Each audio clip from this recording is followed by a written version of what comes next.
ভক্ত আমার চলে গেল রাগে। এইবার আমার মাধব পড়ে রইল উঠোনে। তখন বলছে নিতাই, কি দাদা তুমি নিয়ে এলে? তুমি না বললে যে আমার ভক্ত আমাকে চেনাবে? তুমি ভিক্ষা করতে এলে, ভিখারি নিয়ে চলে এলে আমাকে ভিক্ষা করবে, আর বলে তোমার এই শ্রেষ্ঠ ভক্ত আমাকে সেই ভক্ত চেনাবে। তো কই তোমার ভক্ত তো তোমার দিকে ফিরেও তাকালো না, তোমার ভক্ত তো চলে গেল নিজের পিঠের চিন্তা করতে, আর তুমি বলছো এটা শ্রেষ্ঠ ভক্ত।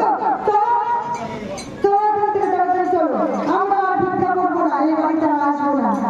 বলে না রাজা, তুমি খালি ওর ঘুরের রূপটাই দেখেছো, ওর অন্তরের ভক্তিটা দেখোনি দাদা। কি বলে গেল আমার ভক্ত যে তুমি এখন থাকো, আমি সন্ধ্যাবেলা এসে তোমার সাথে কথা বলবো। সে আমাকে থাকতে বলে গেল, কত হৃদয় দিয়ে আমাকে বলে গেল যে মাধব তুমি থাকো, আমি সন্ধ্যাবেলা আসবো। ভক্তের অধীন ভগবান, ভক্ত আমার মাতা পিতা, ভক্ত আমার গুরু, তাই তো ভক্ত আমার নাম দিয়েছে বাঞ্ছা কল্প তরু। ভক্ত দিলে খায়, ভক্ত না দিলে অনাহারে রই।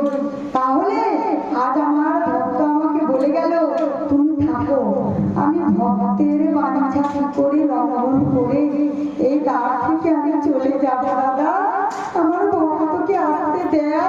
সে যে আমাকে বলে গেল তুমি বাড়িটা দেখো, তুমি আমার সন্তানটাকে দেখো, তুমি আমার স্ত্রীটাকে দেখো, সে যে আমাকে দায়িত্ব দিয়ে গেল দাদা, সে দায়িত্ব যে আমাকে পালন করতে হবে। আমাকে যে ডিউটি দিল সব কিছু তুমি দেখো, তোমার জন্য আমি চললাম কাজে।